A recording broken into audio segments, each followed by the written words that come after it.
your mic working? Is my mic working? Yep.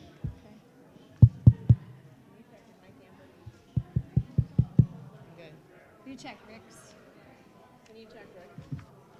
Yep. Okay. Yeah, that's her. Okay. Shall we I'm begin? not ready. I was late. What were you gonna say? I'm set. I didn't realize it was 7 o'clock. Oh, okay. Crap. Hey, how you doing? It is so cold in here. It is colder than usual. Yeah. Yes. Well, we are celebrating it. Yes. Yes. You guys ready? Yep. You guys ready? Okay. Yeah. Sure. Good evening. Welcome to tonight's October 18th Geneva City Board of Education meeting. Roll call, please. Mr. Arndt, Present. Ms. Fisher, Here. Mrs. Metzler, Here. Mrs. Milliken Dixon, Here. and Mrs. Ortiz. Present. Is there a motion to adopt the agenda? I'll move. Second. Roll call. Mr. Arndt, Yes. Ms. Fisher, Yes. Mrs. Metzler, Yes. Mrs. Milliken Dixon, Yes. and Mrs. Ortiz. Yes. Are we in compliance? Yes, we are. Please stand for the Pledge of Allegiance.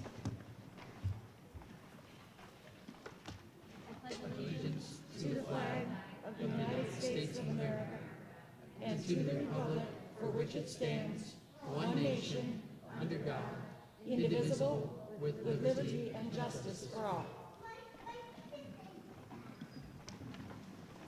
Do we have any correspondence this evening? Yes. Communications that were received were either addressed or directed to the appropriate personnel to address, and one in particular that I received from the library I will be discussing in my report. Thank you. Do you have communication? Yes, we received notification from the Ohio School Plan, which is our insurer for property liability and fleet. And we were the recipients of a $4,224 cybersecurity grant, basically. They made $1 million available to all the membership of the Ohio School Plan. And the requirements were simple. Mr. Bogard attended an OSP cyber education webinar, and we provided documentation of cyber-related expenses, which basically the backups that we do monthly qualified us. And so we received $4,224. Thank you. Motion to approve the minutes. Move. Second. Any discussion? Roll call. Ms. Fisher? Yes. Mrs. Metzler? Yes. Mrs. Milliken Dixon? Yes. Mrs. Ortiz? Yes. And Mr. Arndt? Yes. A motion to approve the invoices. So moved. Second. Any discussion? Roll call. Mrs. Milliken Dixon? Yes. Mrs. Ortiz? Yes. Mr. Arndt? Yes. Ms. Fisher? Yes. And Mrs. Metzler? Yes. And you skipped the treasurer's fund. Oh, yes, I did. I skipped over it. I apologize. A motion to approve the treasurer's financial report. So moved. Second. Discussion?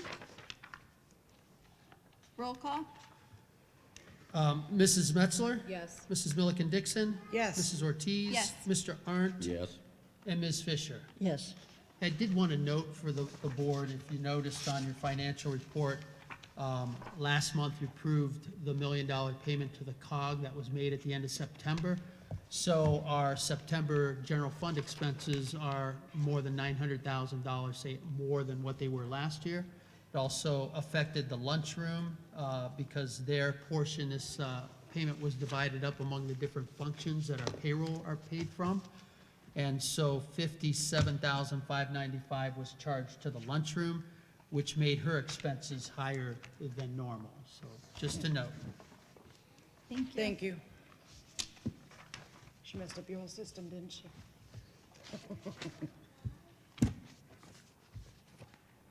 Okay, the informational items. You have the investment report, and you can see a donation to the Mark Brace Pay to Participate Fund. The legislative report. Yes, somewhere. Sorry. I'm a little disorganized today. Okay.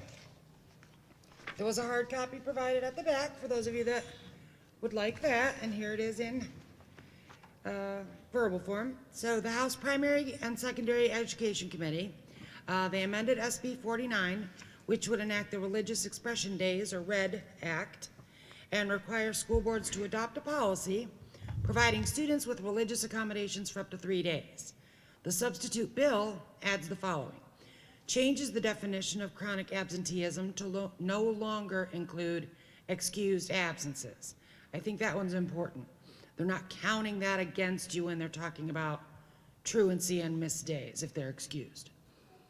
It does not count excused absences toward habitual truancy, I just said that, or excessive absenteeism until a student has more than 60 hours of excused absences. It provides a list of what must be considered a legitimate excuse for absences, updates the state's graduation rate formula so schools and districts are not penalized when students on individualized education plans defer graduation. The committee held its second hearing on SB 17, which would require the state board to update the standards and model curriculum for financial literacy and entrepreneurship in grades 9 through 12 to include free market capitalism content. The committee heard sponsor testimony on House Bill 235. I don't usually put the sponsor, but it's our own Sarah Fowler Arthur from Rock Creek, formerly Geneva on the Lake, so I included her. So it looks to make changes regarding membership and election of the State Board of Education and the State Board's public meetings. The committee heard sponsor testimony on HB 250, which revises the military enlistment diploma seal. House Ways and Means Committee, the committee amended HB 187, which modifies the procedures used by the tax commissioner to conduct property tax sales assessment ratio studies.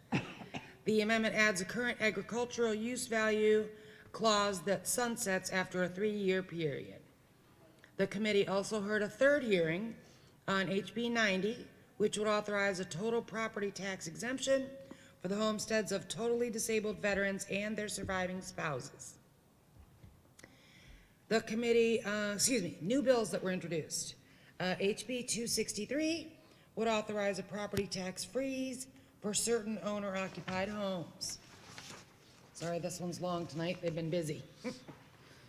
HB 266 would require school districts and schools to update emergency management plans to include evacuation procedures for individuals with disabilities. HB 267 would provide for primary elections for state and local district school boards, Board of Education members, and move the election for state and local district board members from the nonpartisan ballot. I'm sorry, I'm all over the place. SB 153 would temporarily modify the method for valuing farmland and other real property for tax purposes. The Ohio Department of Education. It has released the 22-23 Ohio School Report Cards for districts and buildings. Dr. Treharn spoke of that previously. And it includes the overall star rating this year. The college, career, workforce, and military readiness component will not have a rating until the 24-25 school year. HB, I don't have a number. I can find the number if anybody needs it. Requires occupant restraining devices to be installed on all school buses within 5 years. So school buses are finally getting seatbelts. The State Board of Education. So several members of the State Board are suing to halt the transition of power from the SBOE to the newly created Department of Education and Workforce, citing that the provision in HB 33, that was the governor's biennial budget in which this was included, it violates the state constitution, is their assertion. A Franklin County Common Pleas judge issued a temporary restraining order on Thursday. When was that? That was the first week in October, that Thursday, the first week in October, preventing the state from moving forward with the implementation of the DEW. So while this is in in the court system and its constitutionality is being questioned, then that won't go into effect until that's all resolved. The House Finance Committee. The committee heard sponsor testimony on HB 164, which establishes the Foster to College Scholarship Program. The bill requires the Department of Education to hire a full-time school foster care liaison and make an appropriation for the Foster to College Scholarship Program. Redistricting, the Ohio too much caffeine. The Ohio Redistricting Commission came to a unanimous agreement this week to accept State House and Senate maps. The new state-level maps are set to last until 2030 if no legal cases are brought forth. The final maps can be found at the Ohio Redistricting Commission's website. Another new bill introduced, SB 162, requires public schools to provide certain academic intervention services to each student who demonstrates a limited level in math and English. House Higher Education Committee held sponsor testimony on HB 183 in regards to single-sex bathroom access in primary and secondary schools and institutions of higher education.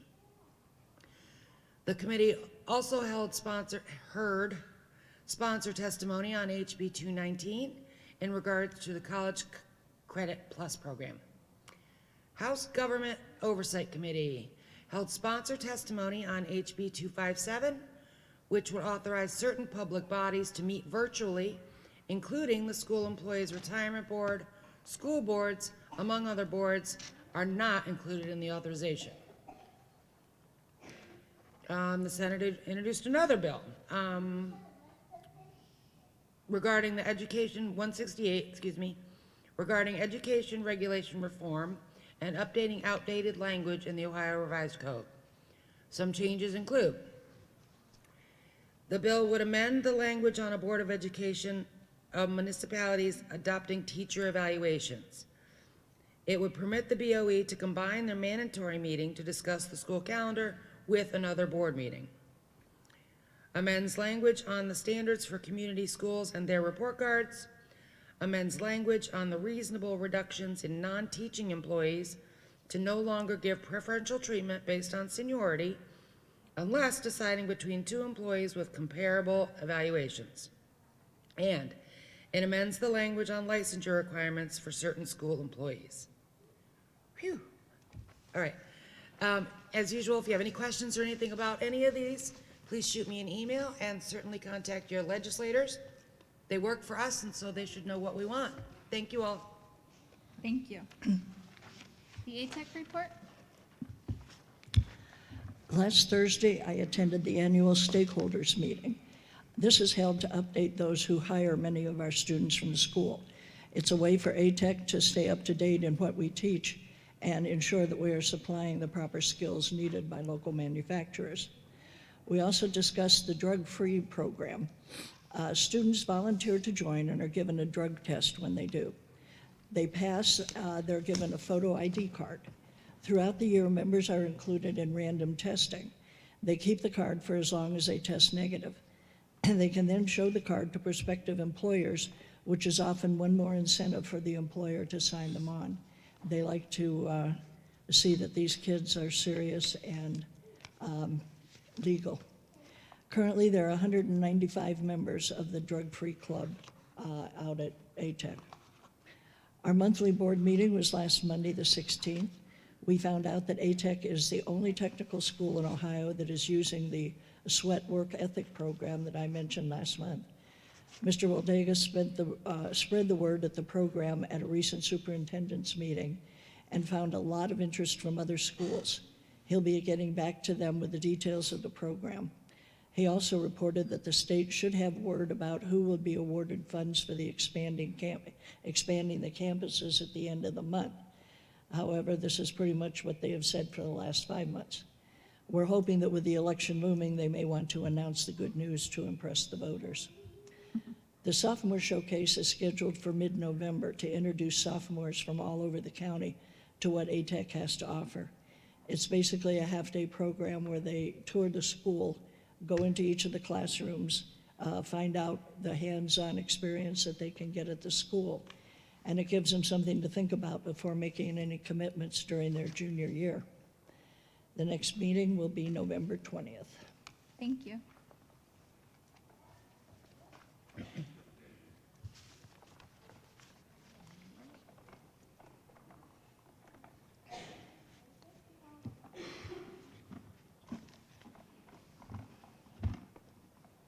Okay. You want us to go over there? If you want to.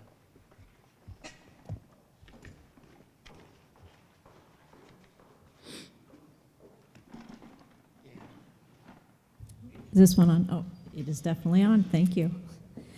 So this is very exciting. As I've been told, this is the first time that the district has recognized staff for their years of service. So we will be celebrating staff for their dedication to the district all throughout the year. And today, we are going to be honoring those who have at least 10 years of service. So this group actually represents individuals who have between 10 and 14 years, and next month we will represent those, or I'm sorry, recognize those who have at least 15 years of experience. So therefore, at this time, I would like to call up Mrs. Berzenko, as we will be starting with the staff at GPS. And as we go through these, please help us recognize these individuals when they are called, who will be presented with both a certificate and a token of our appreciation.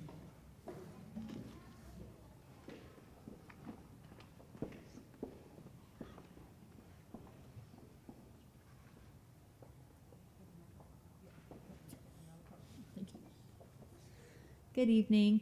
At GPS, 10 years of service, we have Amanda Cram, Paula Cruz, Elizabeth Gurley, Angie Myers, Ann Fouts, Amber Shepard, and Julie Simmons. Congratulations to all of you. Thank you for your dedication. Mrs. Doherty?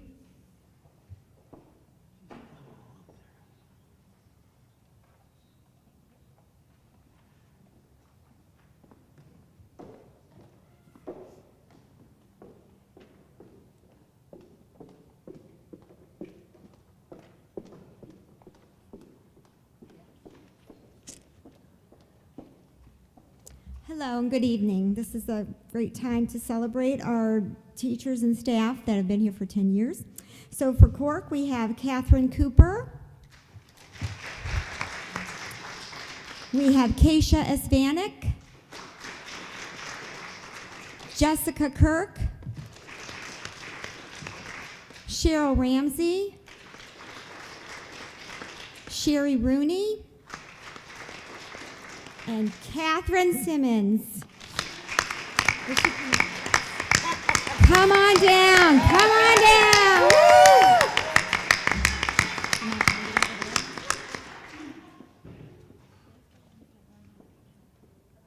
Yes.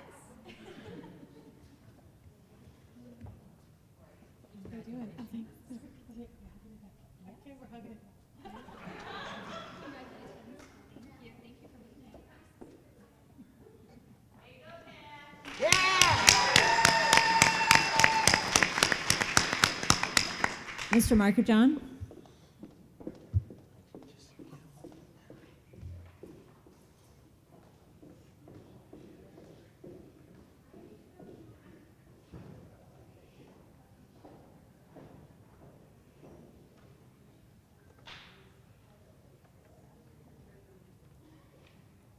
Congratulations to the 10 years of service. Out at Ostenburg Elementary, we have two. Cassie Burkholder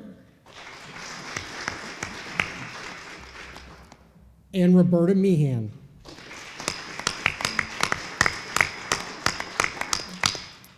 Mr. Poland?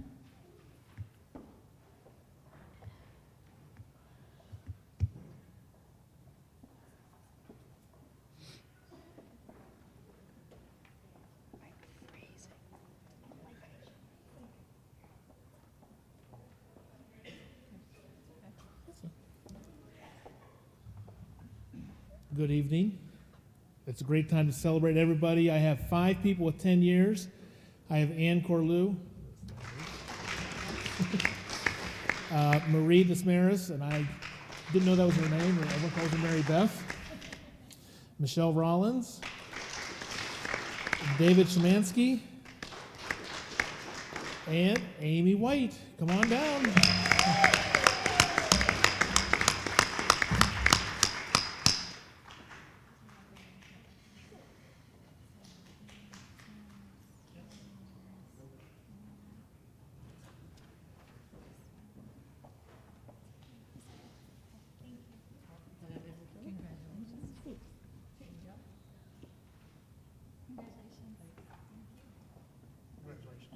And Mr. King.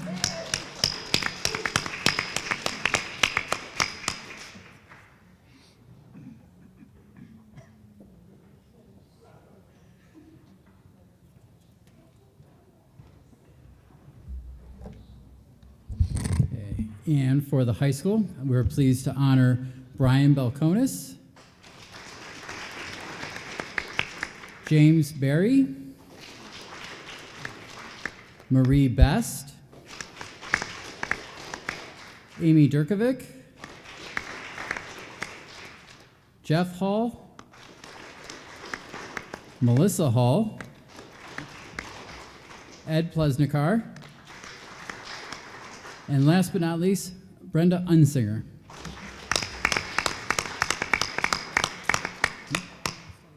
Yeah, I'm just gonna. Did they know this was happening now? So next, we are lucky enough to have a National Merit Commended student with us this evening, and we would certainly like to take a few minutes to recognize him. So I am going to have Mr. King speak a little bit about that before we call him up. Oh, let him come up now. Come on up. We'll talk about him in front of everybody.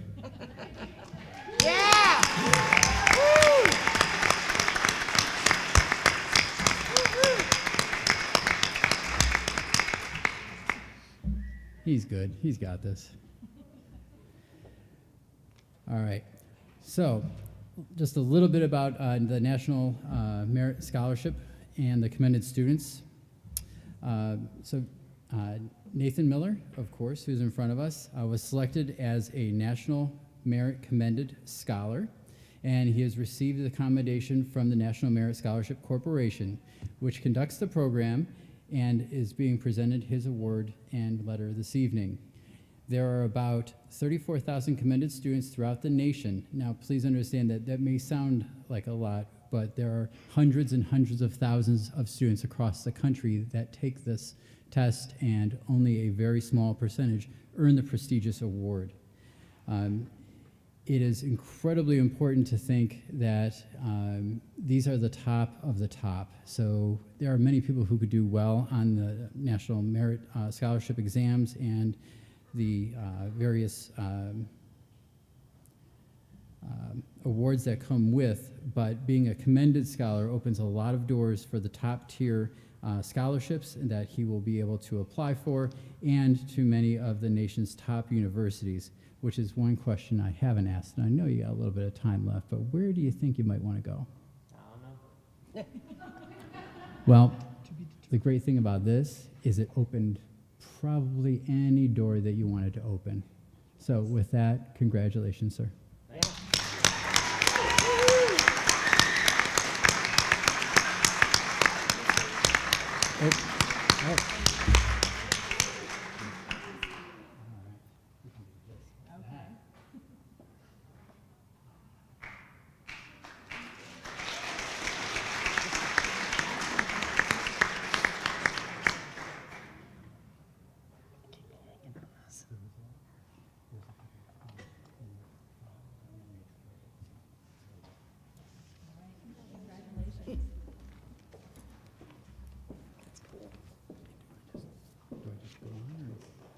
How do you want to do that?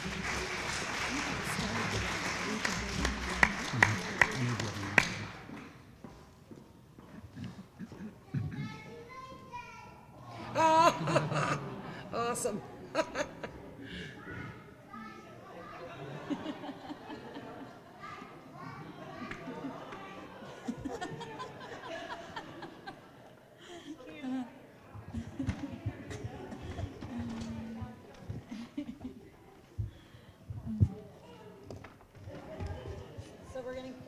run the Mr. King show here and start with him for our administrative reports. Okay, this is not a rerun, I promise. This is new stuff in our third King segment. So we're going to quickly talk about the board report that I shared with you. As always, lots of great things happening at the high school. We had our lamps and pins ceremony, which some of you came and helped out. Some of the members in the audience came and helped out. We greatly appreciate that assistance. Over 200 of our Eagles were a part of the ceremony, which of course means that they earned a 3.5 or higher this past school year.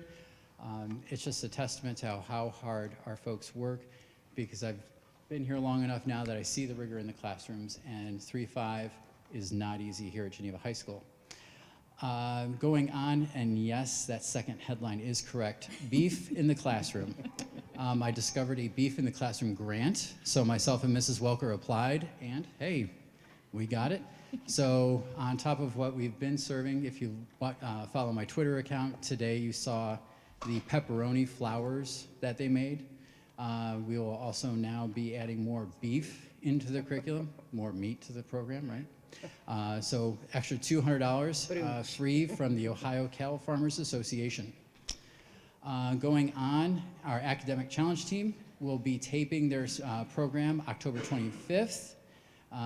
We are going to be competing against Talmadge and the school called Berkshire. I used to be principal over there. I mean, great school, great school. We'll do very well, I promise. And there are plenty of awesome pictures in your packet from Spirit Week and Homecoming. We had a fantastic time. It's supposed to be about the kids, but the adults got into it as well, as you see in some of the pictures. We took part in dress-up days and, of course, the pep assembly. And also at our last home football game, we did honor Coach Turok, who got his 400th win as coach, which is pretty cool.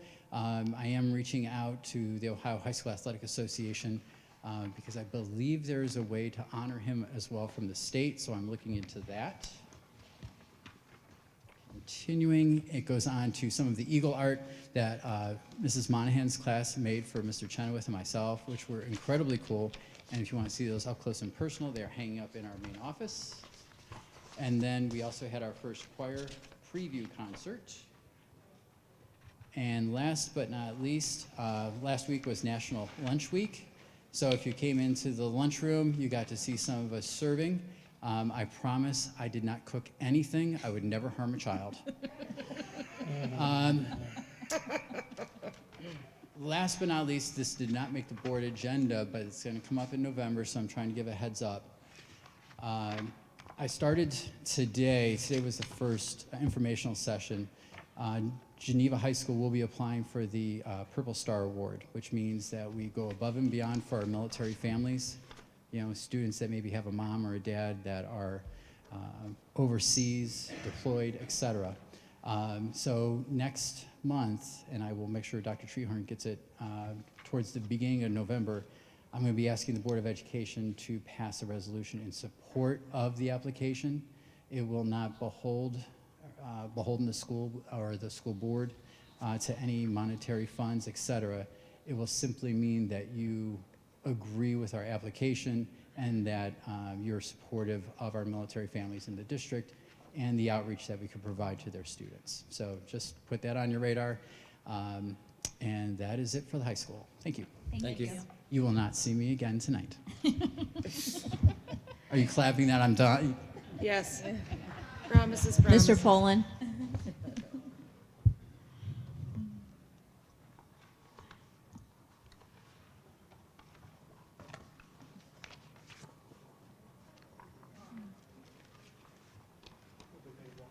Yeah, I know. We used to have two here. Good evening. You got my report from this month for the middle school. We have lots of pictures. I'll start backwards.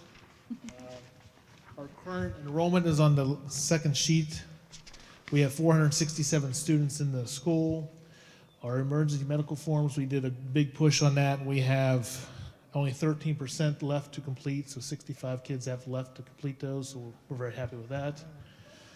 Our boosters, we have our trunk or treat coming up October 26th, 6 to 7. We're going to start a poinsettia sale and wreath fundraiser here coming up. Wellness class, they're doing a great job. Mrs. Clemens is doing a great job as she introduces students to new foods and recipes to broaden their palate.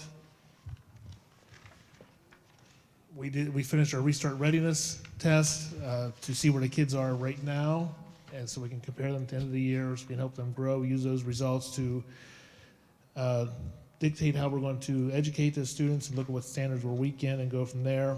We had our ATEC visit yesterday. It was a great visit. The kids enjoyed it. A lot of kids seemed interested in the careers out there, so they had a lot of positive conversations. Stacy Zapatelli took me across the campus. It's a very big campus. I was quite tired when she was done dragging me around. And today we had Unity Day. That's why we have these shirts on. We had most of our staff bought shirts. If not, everyone wore orange in the staff. We have a staff picture. That's the last page on there. Kids wore orange for Unity Day. We're happy to support that anti-bully awareness program. That's all I have for today. Thank you. Thank you. Mrs. Brzenko, who will also be presenting for Mrs. Porcello this evening.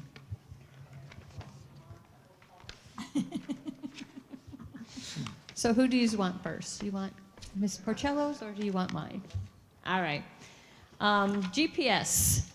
This month was all about the apples. Everywhere I turned was apples, apples, apples. So on Tuesday, later in September, kindergarten classes celebrated Johnny Appleseed Day, and the students learned all about him and how he traveled across the United States planting apple trees. And after learning about Johnny Appleseed, students made Johnny Appleseed hats with their individual names on. So say it would be Amy Appleseed. That would be my name if I wore a hat.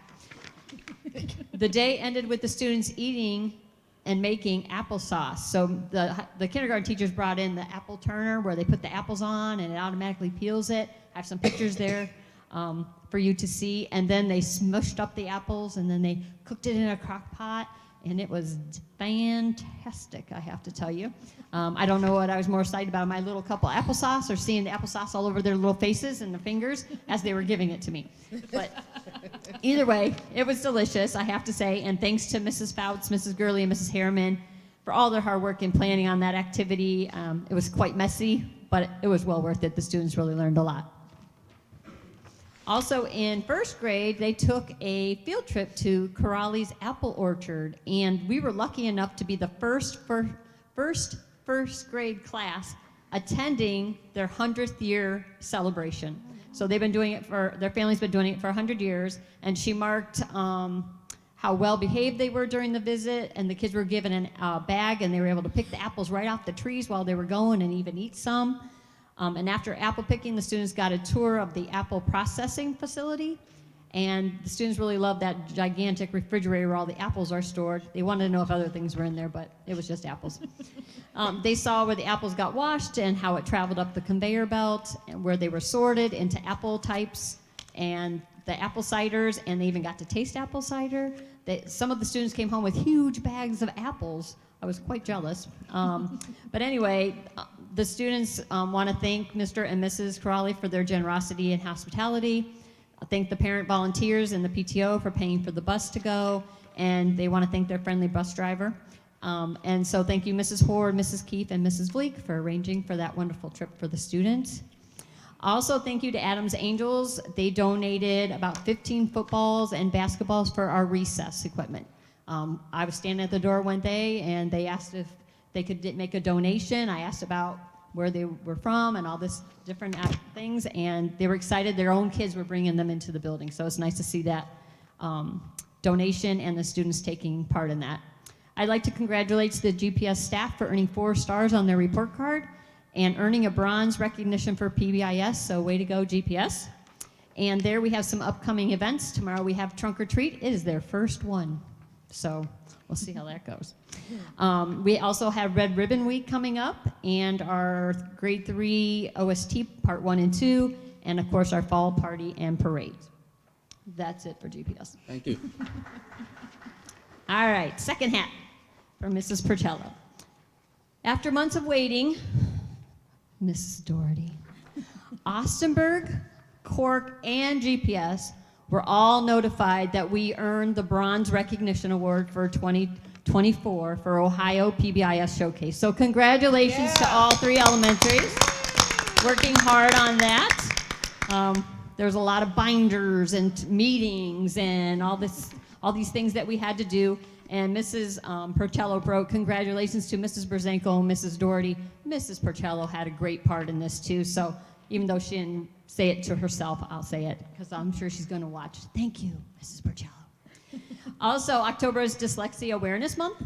So dyslexia is one of the most common language-based learning disabilities, and about 5 to 10% of the population is estimated to have that. So we have all of our products that we need. What are you laughing at? Did I say something wrong? Oh. We have all the products that we need to start screening for that. So we're going to be starting doing that as well. Also, we like to build each other up in the building. Mrs. Porcello would like to say thank you to Teresa Saba. She is now a new bus aide, and she says she's doing a wonderful job, and she appreciates everything she's doing. So she just wanted to recognize her tonight for that. So thank you. Thank you. Mrs. Doherty?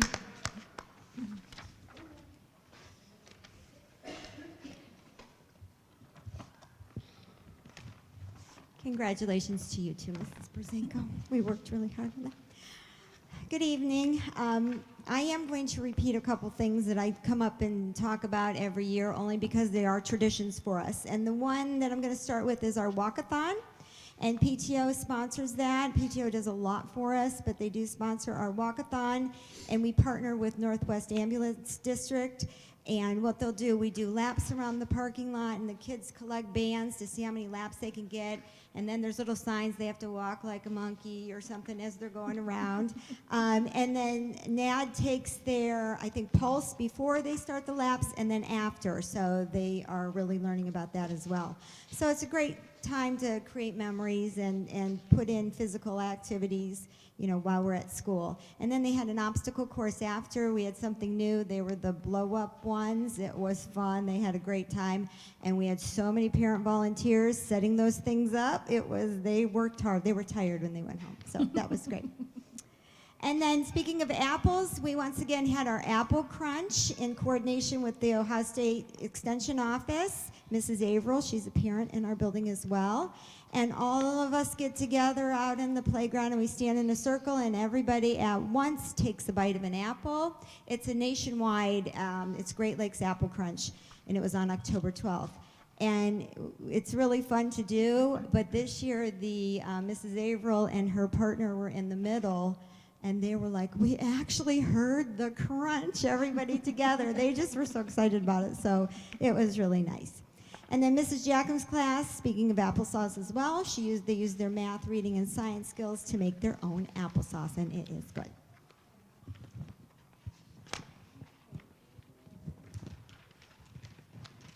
And as you can see, we wore orange today as much as we possibly could, and our teachers have been working very hard because October is the month to be honoring this or making sure that we're following this, bully prevention activities.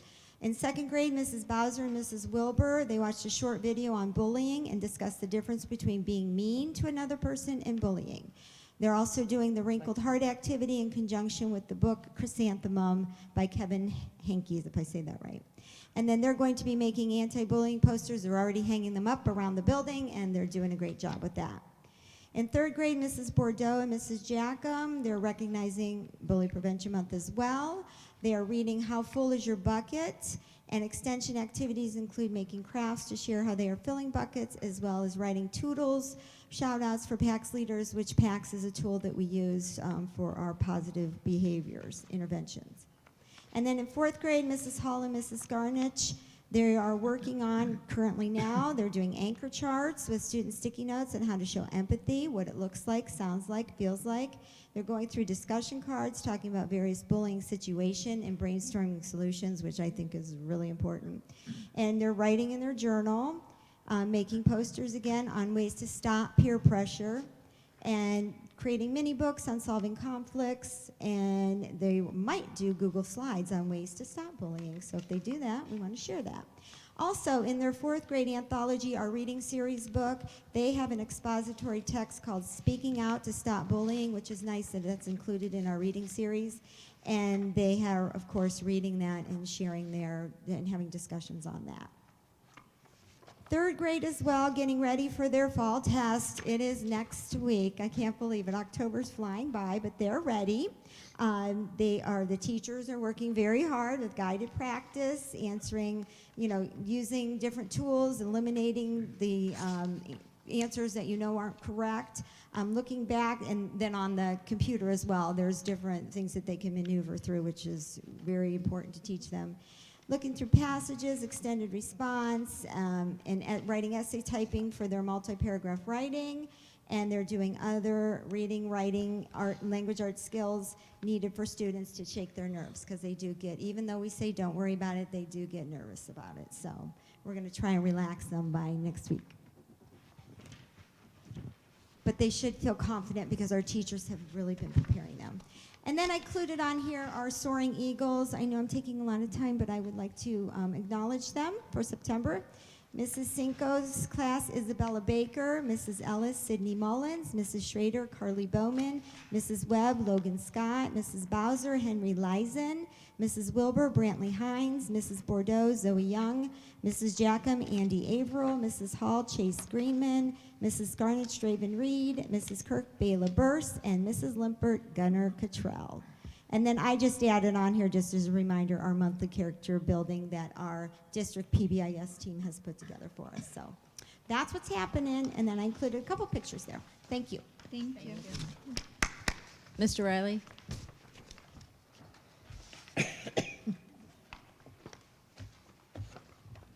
Good evening, everyone. Our SESIC, which is our district's curriculum meeting, met in early October, and it's kind of a big year for the curriculum department, really, because we're going through 2 textbook adoptions, grades 6 through 12, for both English language arts and science, and it's a lengthy process, really. We form a committee first off, and that committee, Ms. Carnett from the middle school, Corinne Ball, and the English language arts teachers will get together. They'll form a committee on that one. Mr. Chenoweth from the assistant principal at the high school, along with John Barbeau, and the science teachers will kind of lead that process as we go through it. And by the process, I mean we call virtually every company that's out there that's selling their product within those curricular areas. So we request samples. Samples will come in. We will also call many, many school districts around the area, not only our local region, but Columbus, Cincinnati, wherever we think we need to call to try to gain their insight on their process and the books that they've selected. We bring in the companies for a presentation. A rubric is then gone through that was developed by SESIC, and our teachers will score them at the best that they can as they move through that. The top recommendations will then go to SESIC. SESIC will take that top recommendation and vote in favor of it, we hope. Then we put it out for the public to review. It'll be in our media center for some time, and then it goes to the Board of Education agenda. Our goal is to get both 6 through 12 ELA and science up for Board of Education approval in April, and possibly March if we can do it, and we'll see what happens there. But I really told the committee, they said, well, kind of where do we start? And I said, leave no stone unturned. This is a chance to really take a hard look at our curriculum and go in a direction. So it's very thorough, it's very time consuming, and looking forward to that. Our district leadership team met last week. We changed our format and our structure around a little bit when we come together as a group, administrators and teachers alike. We this year kind of broke it down by grade level, so we had all the kindergarten information in front of us all at the same time, the first grade, the second grade. When we got to the high school, middle school, it was all 6 through 12 math, 6 through 12 science, and we kind of went through that, and we saw some nice trends as we were looking at that. Very pleased with the input and the effort of the team. It was great to see that the elementaries, for instance, all worked very, very hard in the first 4 or 5 weeks of the school year, getting to know the students, getting to know their learning styles. And I think once you get a chance to really get a chance to know how that student learns, whether they're an auditory learner or a visual learner, then you can really start adapting your lesson plans to meet the needs of those specific kids. So that was a good meeting on that end. As Mrs. Doherty said, state testing is coming around the pike. October 24th and 25th will be the third grade reading, and the end of course exams for our high schools begin in December. Finally, on my end, we worked very hard with the staff to complete the written education plans for our district. They are just about all done and ready to go out. There's several mandatory items that the state says you have to put on there. There's about 8 or 9 of them. For instance, you have to have some student goals. You have to show how you're going to evaluate those goals. You have to write a description, of the services that you're going to provide, and then also send it off to the families. They recommend, which I don't really understand why this, but they recommend that you have to put the demographics on the document. That should be mandatory. I mean, you have to put the name of the student, the name of the parents, and the name of their grade. That automatically should go on the document if you're talking about a student. So demographics go on there, the student interests, their strengths, their learning styles, present levels of academic performance. Everybody that's involved in the process signs it, and then we send it off electronically using our same goal process. Essentially, there may be 20 items, different categories that we have to fill out on the form. We fill them all out. So we do the recommended, we do the optionals, we just take care of all of it to do it the best that we can. And hopefully all of those will be out by the end of the month. So thank you very much. Thank you. Thank you. Thanks, Dave. Mr. Markajon?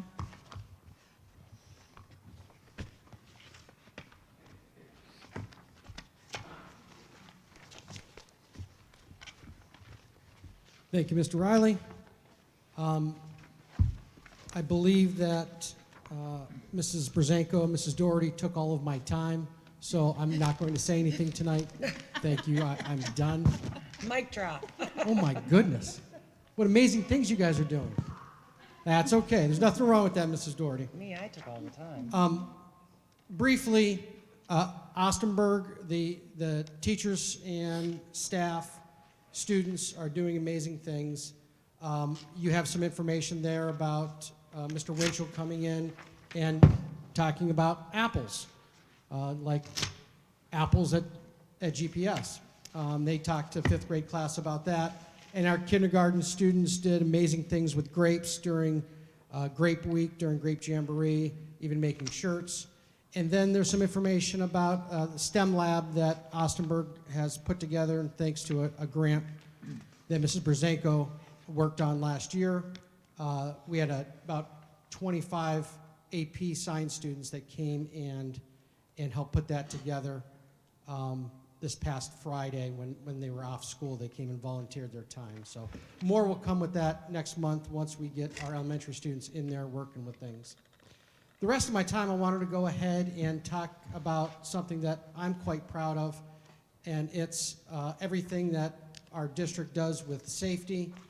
And I've kind of been in charge of our safety in the district for, 16, 17 years. And with the assistance of some amazing teachers, hard work from our administrators, and truly the communication that we have with our local safety forces, we are so lucky to have them. We've been able to go ahead and, I believe, make our plan, our drills, and the safety of our kids one of the greatest in Ashtabula County, if not Northeast Ohio. So special thanks to our SRO, Joe Cooper, and then we regularly have all 3 fire chiefs from our schools that come. Chief Shook from Geneva, Chief Henry from Harpersfield, and Chief Wilms from Ostenburg. We also have Chief Camper from Geneva Police Department, Lieutenant Murphy from the Sheriff's Office, who's made a huge difference making it to our meetings. It's so nice having the Sheriff's Department represented at our meetings, and they're keeping an eye on our 2 elementary schools to the south. The Director of NAD, Vince Gildone, and finally, Assistant Director Tim Settles from Ashtabula County EMA. Those individuals and their communication that they have with the schools has been huge in helping us understand what would happen in times where we might need them. So we have done a bunch of drills with them, with their help, their support, their creation a number of times. So those are some larger drills. each and every year, we must complete a certain number of drills, including these special ones. So if you didn't know, every year during the school year, every one of our buildings has to do either 6 fire drills or 9 fire drills, depending on if we have sprinklers. And lucky enough, we all have new buildings, thanks to our generous community, and we need to do 6 fire drills every year. So in those 9 months that we're in school, roughly, 6 of those months we need to do a fire drill.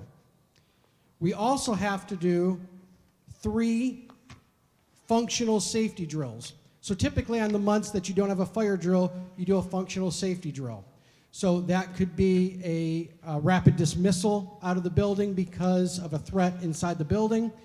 It could be where you would lock down and shelter in place. But you need to do 3 of those during the year, and it seems like every so often they add another little caveat to it. So one of those 3 has to be a shelter in place now, so you have to practice a shelter in place.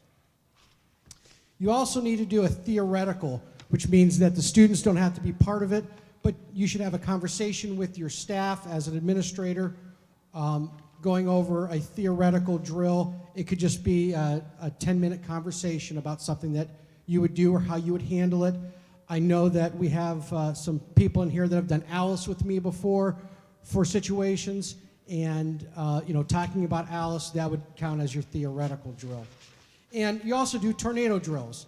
And although it's probably a good idea to test out and have your students know what a tornado drill looks like during the beginning of the school year in the fall, and we've happened to had a couple of tornadoes that have come through in the fall time, it is not mandated by the state that you do one in the fall. It is mandated that you do one in every month that school's in session from April to July. So typically our tornado drills, they are occurring in the springtime. Now on top of that, the state has also added what they call an EMA drill. It has nothing to do with our local EMA, but every calendar year, not school year, every calendar year, you need to do a special drill. And that special drill rotates every 3 years between a tabletop, which is completely theoretical. You don't have to do anything except have a conversation through it, and that tabletop drill can be as extensive or as short as you want it. And then you have to do a functional drill, and this is where you actually have to make movement and you do something. And then the third one is your full-scale drill, and this is where you can test things to a greater degree. They usually last a little bit longer, and they're more involved with probably numerous safety forces, most likely the students, the teachers, the administrators, and some of the local agencies that would also help in that. So you have to do one of those every 3 years, and you rotate through it. So, for instance, this year, since we had just done a functional and a full-scale last couple of years, the 3 schools in the city, GPS, the middle school, and the high school, we are taking on an endeavor of testing something that we have been concerned about. And with things happening in East Palestine earlier this year, we are going to start testing for what a train derailment would be like and how that could possibly affect our schools, since all 3 of those schools are relatively close to train tracks. And as our EMA and fire chiefs tell us, there are a number of very interesting things that come along on the train tracks that go right by our schools. And from the high school, you can look out back and you can see the trains going by all the time. So we're going to take some time. We're going to do a tabletop, and then hopefully the following year a functional drill, and then finally a full-scale drill with these 3 schools on what it would look like for a train derailment. In the past, we have done active shooter drills a number of times. We did a fire drill where we had the fire department fill a hallway here with smoke, and it was unbelievable. You could not tell where you were in the hallway. I walked down the 300 hallways here probably a couple thousand times. I could not tell where I was. We've done tornado, we've done chemical release. We're going to work on that train derailment. And then for folks out in Ostenburg and Cork, we have also done the farm animal on the loose drill, just so that we are inclusive of everything that could possibly happen. Mrs. Doherty, Mrs. Brzenko, I think you can speak to that from the past. So this all culminates in our safety plan that we do, and we have to go ahead and keep this up to date.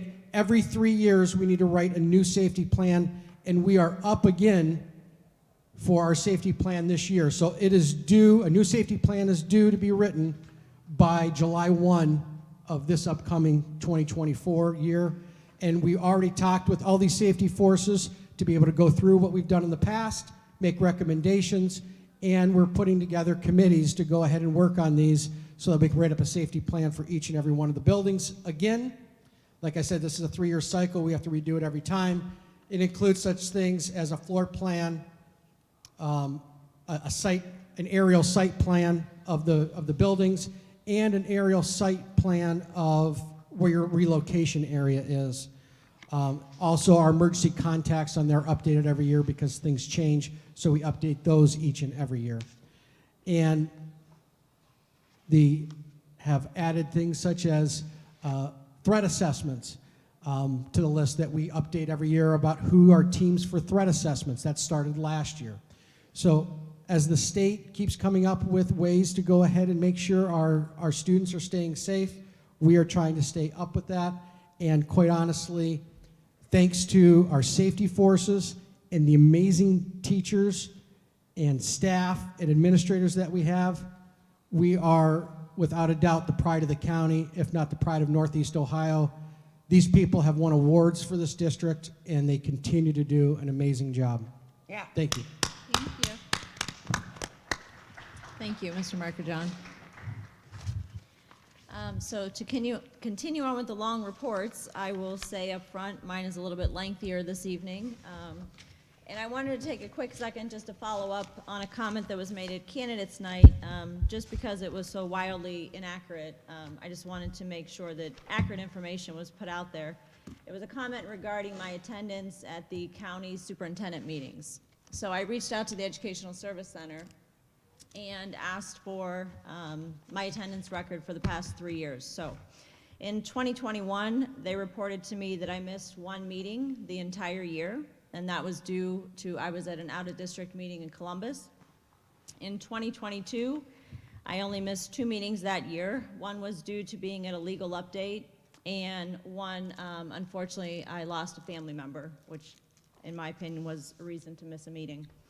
And in 2023, I only missed 1 meeting, and again, that was due to a scheduling conflict. So I thought that was important to just make sure that accurate information was put out about my attendance at those meetings. Next, I'd like to talk about a letter that I received from the library. This was one of the correspondences that I said I would come back to in my correspondence section. So I received a letter from Penny Neubauer, who is here this evening, from the library. And the Geneva Library, which you may or may not know, is adding on a 9,300 square foot addition, and they hope to break ground in the spring of 2024. They had submitted their proposal to Geneva City Zoning, and they had gotten some feedback of whether or not their current parking spaces or number of parking spaces that they currently have would provide adequate parking for the events there. So they have reached out to ask about the option to pursue a formal agreement with the district to allow for overflow parking, which would occur at the middle school during out-of-school and or after-school hours for the instances where additional parking might be needed for any special programming that they have going on. So I had shared with her that we would certainly bring it up if there was any discussion. Again, she is here this evening if you have any additional questions for her. I certainly would advise that we continue our great partnership with the library and allow them to do this. There will be a formal agreement for board approval on the November agenda, but that will come next month. So I guess if there's any discussion before I move on to the other things I'm going to report on or questions, again, she's here and I know that she's happy to answer any questions. So I have a question. So, hi, welcome. And congratulations on being able to do that. That's fantastic. It's a great library as it is, so it's going to be even greater. My question is, I just want to clarify. So you're building an addition on the library, and then, but that won't include parking. That'll just be the building. So you'd like to overflow park in our lot. So I guess my question is, how much is that? How many people would that be? Will it fill up our lot and your lot, you think? Or, do you know what I'm saying? Yes, we don't anticipate needing your lot at all. Okay, You know, this year we're averaging 86 students every day after school. uh-huh, Which is a lot of people in that small space. It's about a 17,000 square foot space. yeah. So we're also putting on a meeting room, because that will help with after school too. But it's also the community we've been told, doesn't have a place for meetings that doesn't charge. So we're just putting on a meeting room with about 100 seats.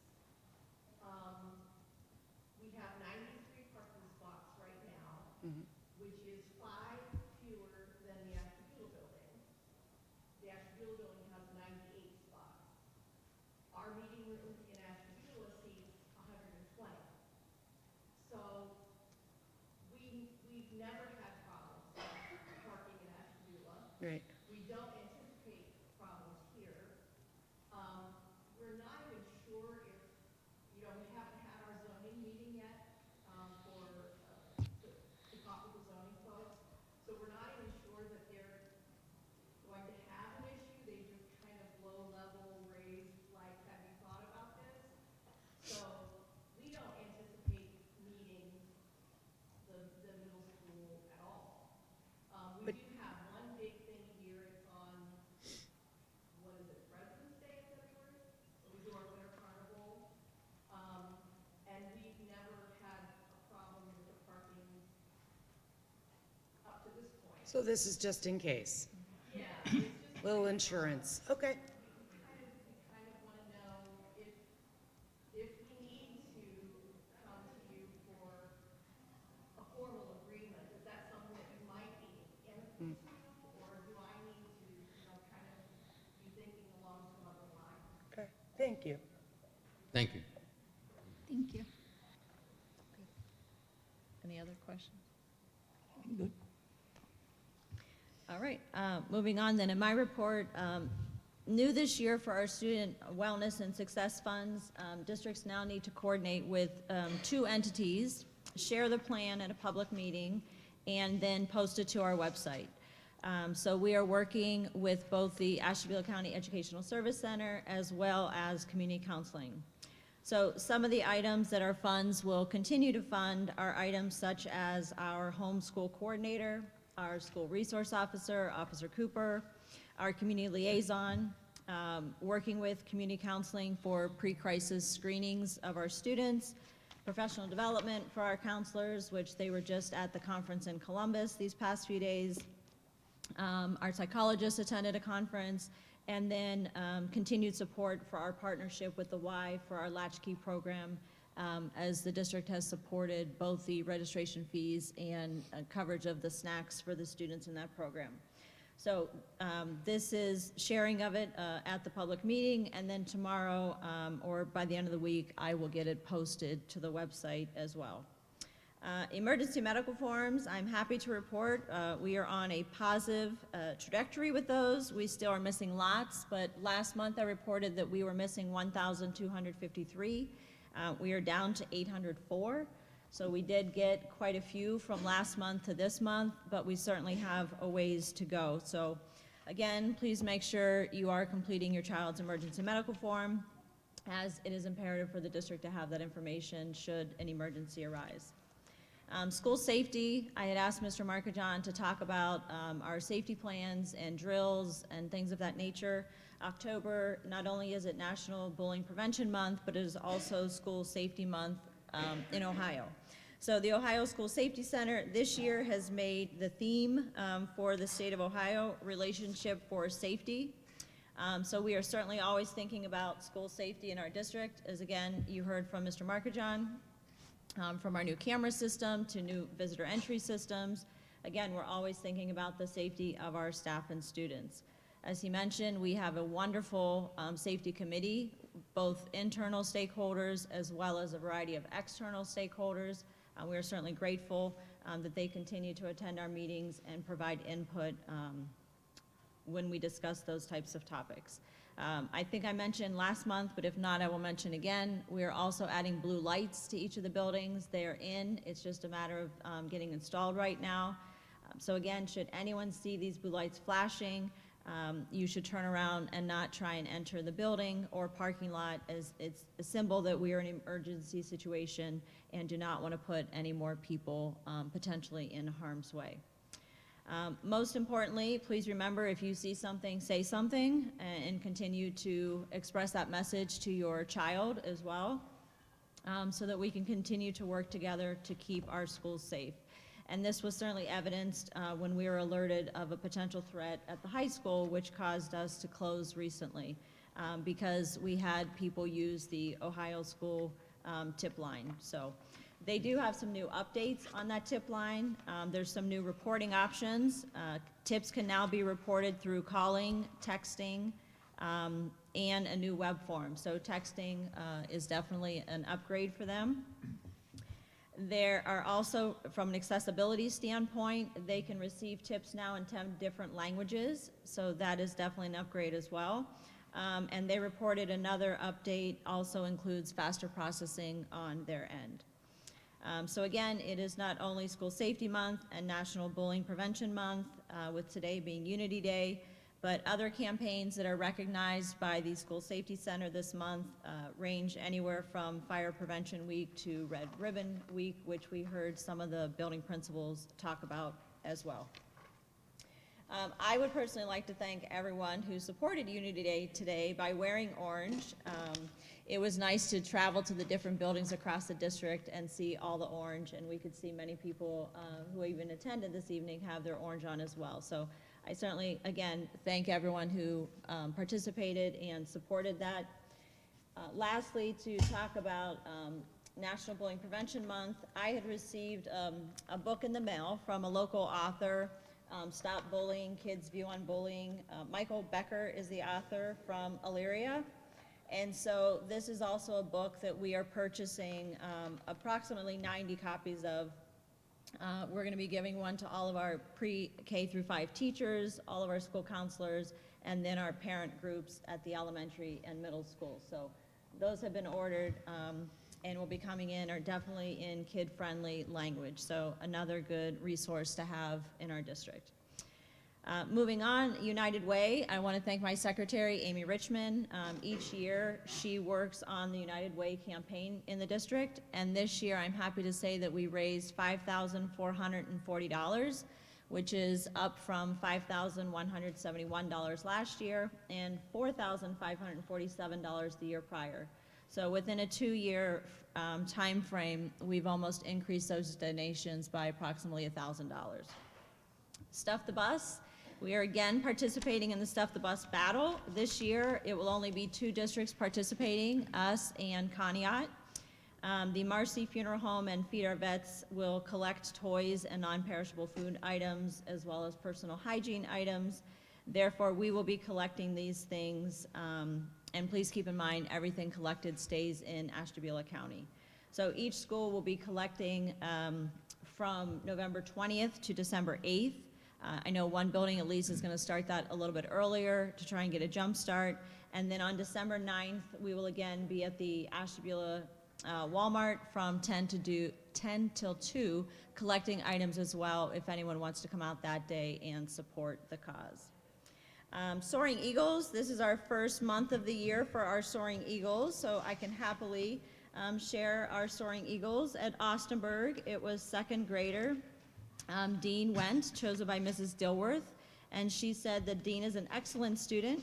He is kind, caring, and helpful. Dean strives to be a leader and do his best each and every day. He's prepared for class and always organized. He is a soaring eagle who goes above and beyond each day to be a role model for others as well as being a great student.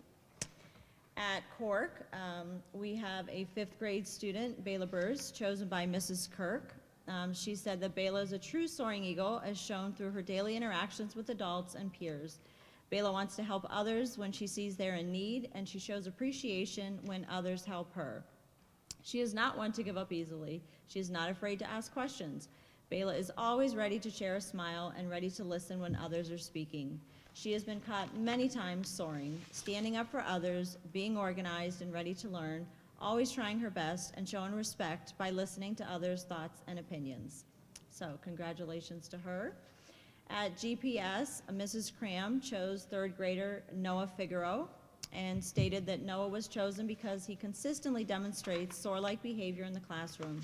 He eagerly assumes responsibility with pride, follows directions, and demonstrates his passion for reading and writing on a daily basis. In addition, Noah finds meaning in every 3rd grade task he completes. He inspires his teacher daily and deserves to be recognized for his positive choices. And I have to say, his reaction was priceless. He was so excited when they announced his name. At the middle school, 7th grader Gia Palmisano was chosen by Mrs. Burns and Ms. Koss. They indicated that Gia is a wonderful student, athlete, and person. While maintaining straight A's, she's on the 7th grade volleyball team, Geneva's travel soccer team, and she is an office aide. She puts forth effort into everything she does and leads by example. Gia shines her positivity onto others. She is helpful, encouraging, respectful, and always shows acceptance.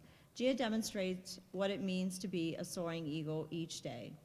And last but not least, at the high school, junior Annabelle Bragg was chosen by Mrs. Buchanan and others, and they wrote that Annabelle is a very hardworking student. She is always positive and volunteers for everything.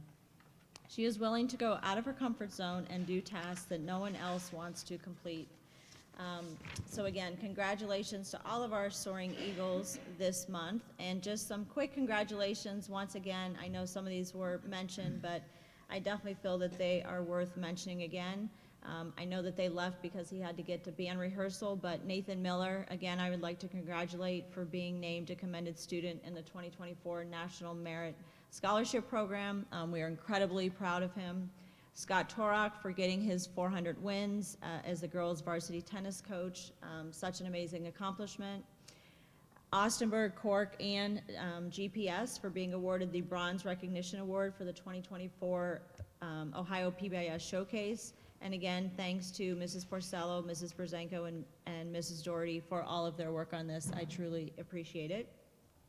At the high school, again, Mrs. Walker and Mr. King for getting that $200 Beef in the Classroom grant to use in her culinary skills classes. And as Mr. King reported, our lamps and pins, we celebrated 217 students that received that recognition at our lamps and pins breakfast. So again, congratulations. A lot of great things happening here. Thank you. Thank you.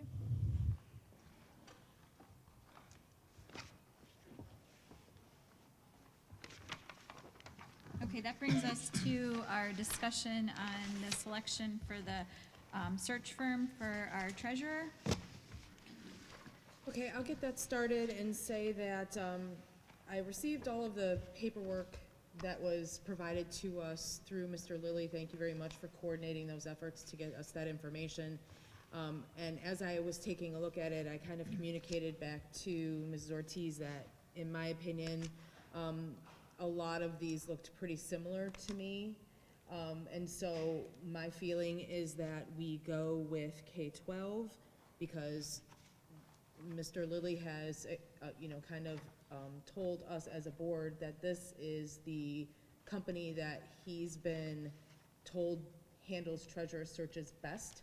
And all things kind of being equal, I think we should go with who has been recommended to us at this time that does the best job for what we'll need. Mr. Arndt? I have no comment. No comment. Ms. Fisher? Yes, I agree. You agree with Mrs. Metzler?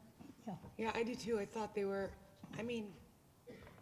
they all said pretty much the same thing. It was very, you could even, bullet point to bullet point what they provide. And so I agree. A recommendation by somebody we trust already. Yeah, I think that would be good. K-12 would be good, I think. And K-12, in their proposal, they had the bronze, silver, and gold. My opinion was the gold level looked to handle what we would need. Do we agree with that, disagree with that?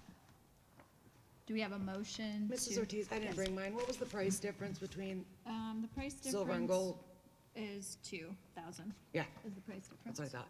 Yep. Yeah, I think if we're gonna spend the money to help with the search, I mean, we definitely wanna find someone to replace someone irreplaceable. So, yeah, if we're gonna spend the money, we might as well do it. Do we have a motion to hire K-12? So moved. I'll second. Any further discussion? Roll call? Mrs. Ortiz? Yes. Mr. Arndt? Yes. Ms. Fisher? Yes. Mrs. Metzler? Yes. And Mrs. Milliken Dixon. Yes. Okay, you'll see in the packet, we have first read for the policies that are listed. Is there any discussion on them right now? Remind me again, I'm still not well versed in this procedure. So we read them first, next time we vote on whether or not we accept the changes? So today's the discussion about what those changes are? It can be, yes, if you have. Okay, because I do have some questions. And I lost my paper I wanted. I apologize, I'm out of it today. About the one about the, support groups, the booster groups and handling of money. So the proposal is that we add in that school staff and board members do not handle any money that the boosters bring in. Am I reading that correctly?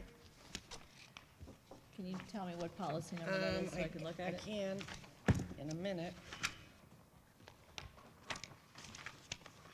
Sorry, I got my papers all mixed up.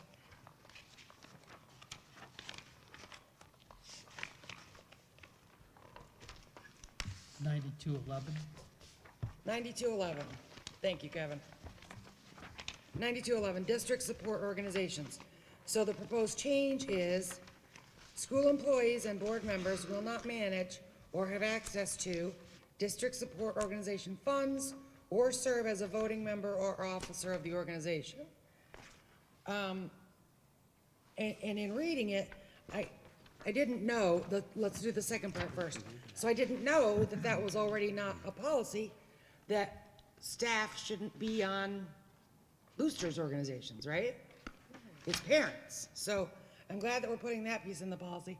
But my question is about the logistics of changing the other part.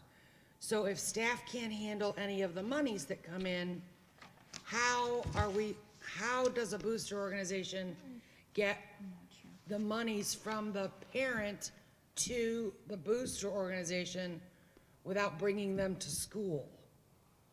Which section are you referring to? The change, A. So 9211, district support organizations, down at the bottom of the first page. So A is not highlighted, Excuse me, and B. that's that they can't be compensated. Right, I apologize. Okay. B. So B is an addition, yes? Yes.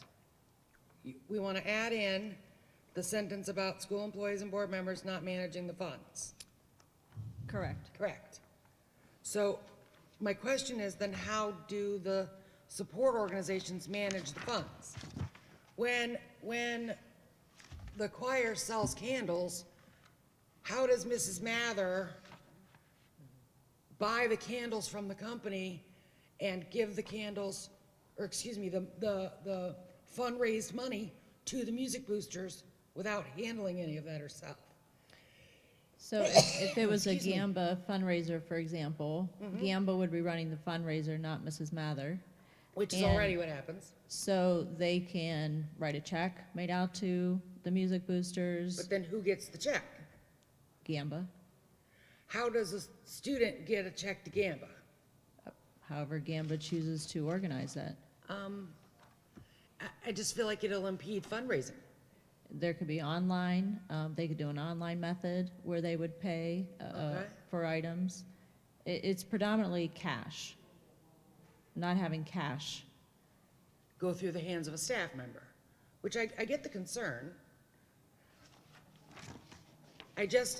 And I don't know that, I guess that's not our responsibility. Our responsibility is to make the policy, and it's the boosters organization responsibility to figure out how to follow it. Right, so another example would be, I know that another organization was doing a fundraiser, and we certainly worked with them to make accommodation so that someone from that organization can come, set up a table, and if people wanted to turn money into that individual from that organization, they could turn it in at school, but they would be turning it into someone from the organization, not a school employee. So when a student brings money to school for the Academic Boosters fundraiser, there should be an academic fundraiser person here to collect it from them directly. So they say to their teacher, Mr. McCoy, can I go to the office and turn this in? Right? If they want to pay cash, that would be an option. Okay, all right. Okay, so to clarify then, if a student has all checks that they're turning in, or maybe just one check for the entire fundraiser, can that be turned into a staff member? No, it should be mailed to, whether if they have a PO box, however they want to set that up. Okay. So we're going to allow the boosters access and use of the building then to collect things? We're gonna set them up in the office or something? Sure, I mean, they could do a building request usage, just as anyone, other group would Okay. do. That was my question, thank you. My second question is about policy number PO 9160, public attendance at school events.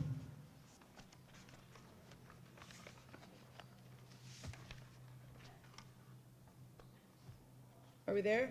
Yes. So this says that we want to change, as per the new legislation, that we accept cash as a method of payment. It says for all school affiliated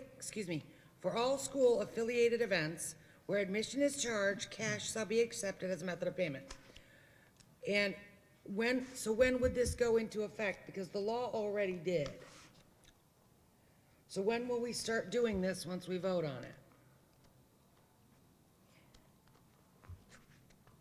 Are we currently accepting cash for all, not Spire? No, not all, because there's an exception, and Spire Spire. falls under the exception. Because it's a privately owned,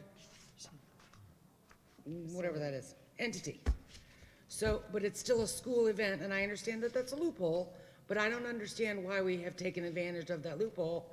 And it seems to me that we are following the letter of the law, but not its spirit. And my understanding is the spirit of the law is that especially older people who aren't as comfortable with digital means of paying for things would like to come to a football game and pay cash, but we're not allowing them to do that. Well, we are. So we have started doing pre-sale tickets, so if they want to come to the high school in advance, Mr. King and/or high school staff sell tickets, they could come by them, or Mr. King's pointing at himself, he must be doing it solo. But not at the event, right? Not Correct. at the And if Spire. they are a senior citizen, depending on the age, senior citizens get in free. Oh, that's a good point, I didn't know. Okay. So my 83-year-old mother comes to a football game and she can just get in. She doesn't have to do anything in advance. She doesn't have to go online. She doesn't have to do any of that. Cool. So then this policy just clarifies that, correct? This is changing our policy to match the legislation. So then my other question was then when does it go into effect? Well, we have already started because we didn't want to change and confuse people, mid Right. to the end of the way through a season. Right, we're almost, right, football season's almost over, so we've already been doing this since August, right? Okay, thank you, that was my question. I have one more.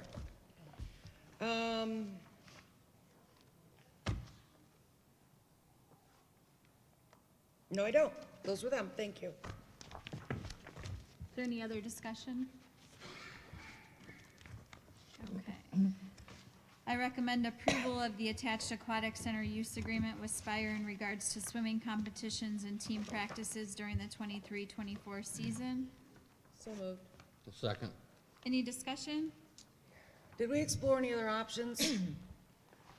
Like a Y or somewhere else with a pool besides another contract with Spire? No, we have a contract with them, and actually, we are not paying $1 starting this year. Right, I know, I read it. Thank you. So we combined two annually. The board has approved two separate agreements, so it's been combined into one, and it will be at no cost to the district this year. Good, thank you. Any other discussion? Roll call? Mr. Arndt? Yes. Ms. Fisher? Yes. Mrs. Metzler? Yes. Mrs. Milliken Dixon? Yes. Mrs. Ortiz? Yes. I recommend that the board recognize indoor track and field for the 23-24 season as presented in the attachment. So moved. Second. Discussion? This is nothing new. This is signed annually each year with GATA. Roll call? Ms. Fisher? Yes. Mrs. Metzler? Yes. Mrs. Milliken Dixon? Yes. Mrs. Ortiz? Yes. And Mr. Arndt? Yes.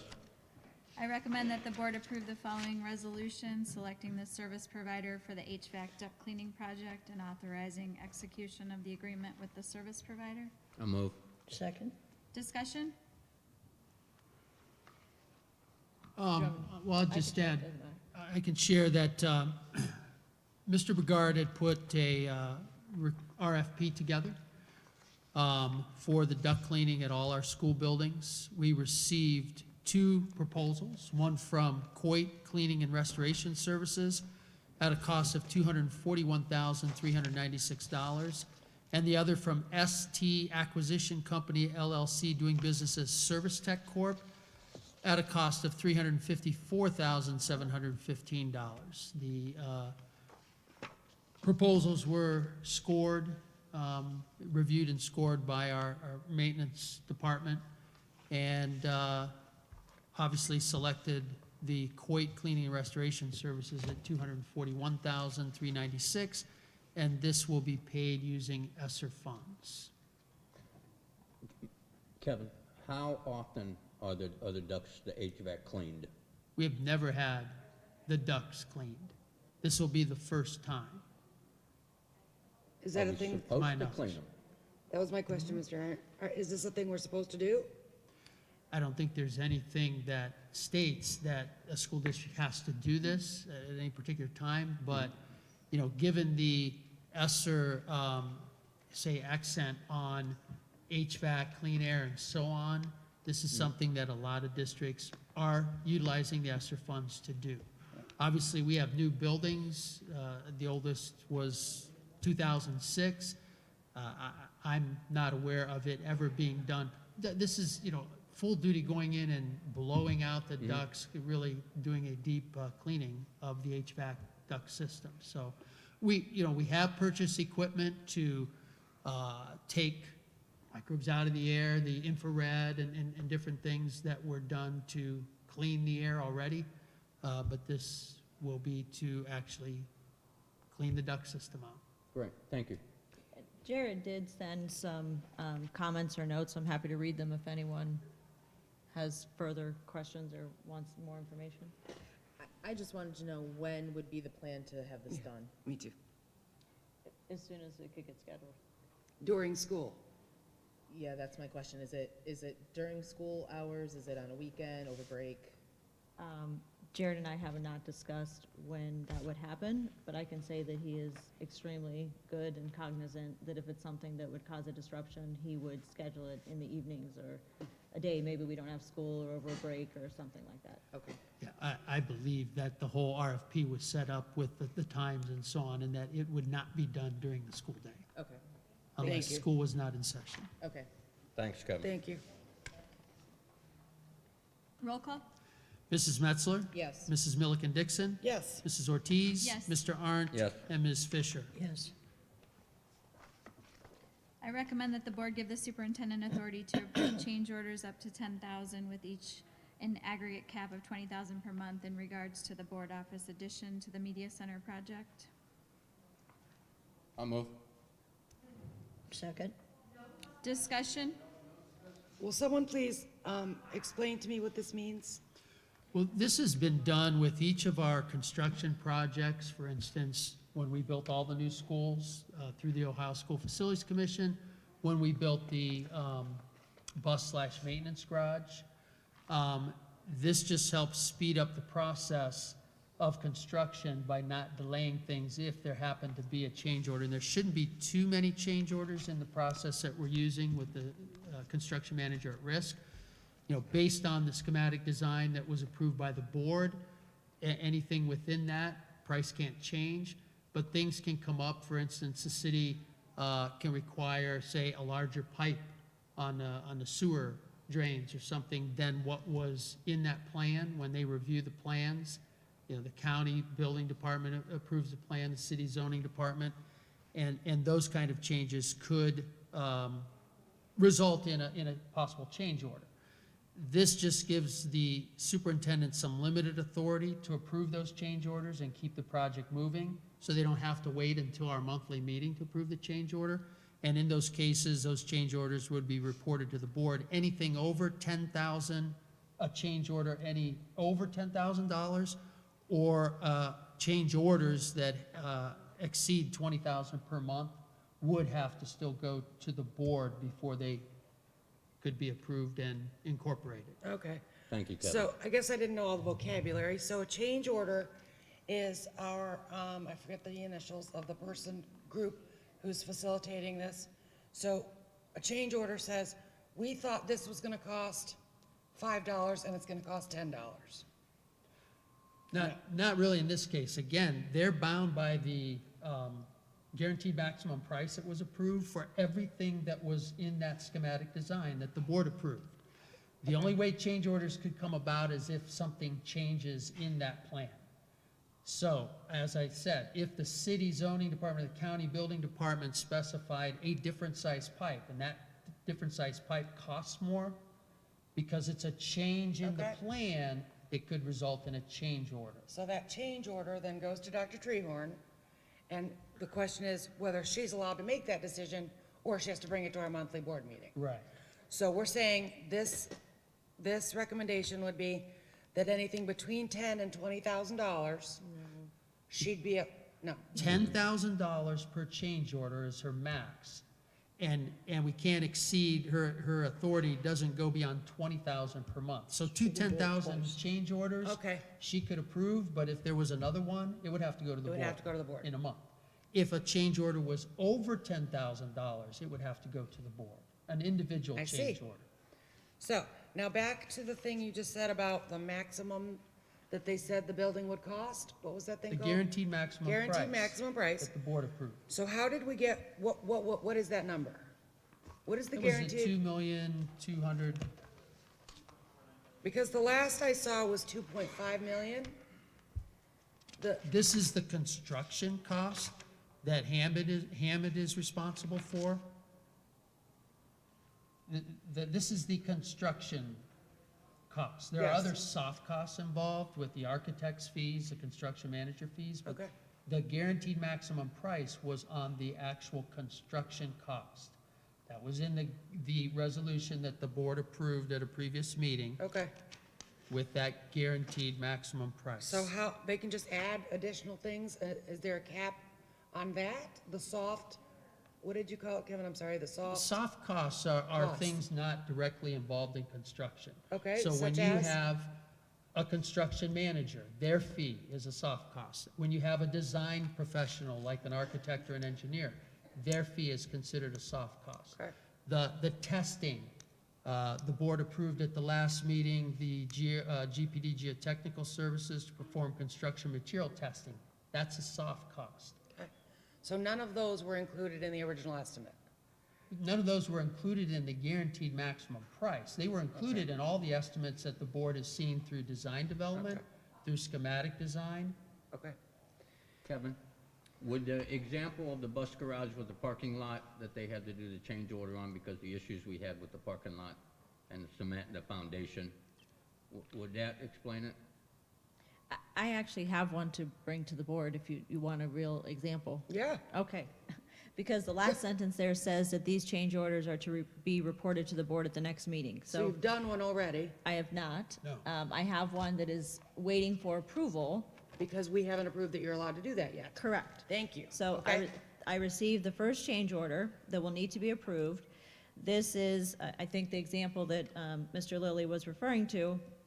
It was, this change order request includes additional labor, material, equipment, and tool costs associated with proposal request 1, revised sanitary service lateral and additional cleanouts. This price includes the sanitary sewer piping size increase from 4 to 6 inches and additional cleanouts per the request of the Geneva City Water Department. So the water department said that we need to have 6-inch pipes versus 4-inch pipes. Oh, okay. There is an additional cost. That price is $3,122.70. And I'm this sorry, say the amount again, please.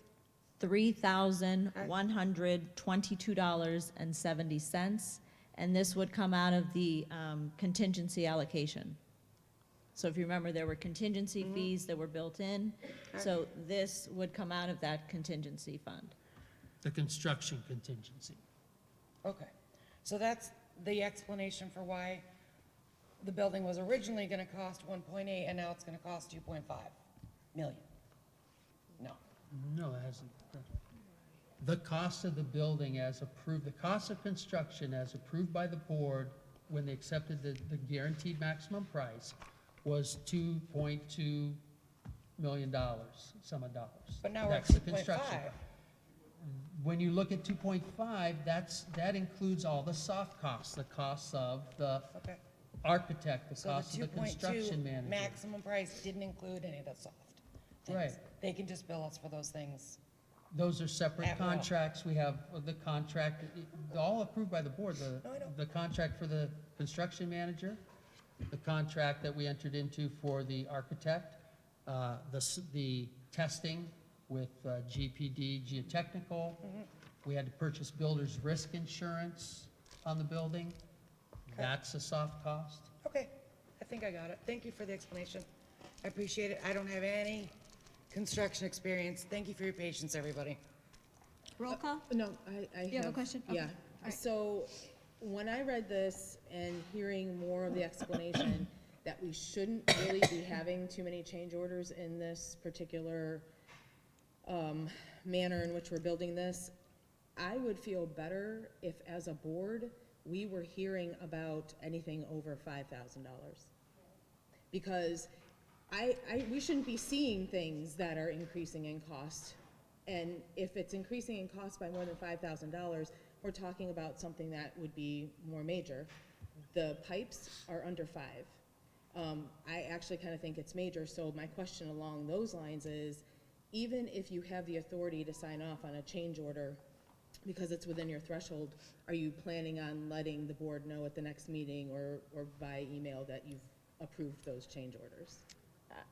Both. So Okay. that's part of what's on the agenda, is that they are to be reported to the board at the next meeting. Well, I didn't understand if that was all of them, including the ones that you have the authority to sign? I will report Okay. all of them. Okay, my feeling is that that level should be at $5,000.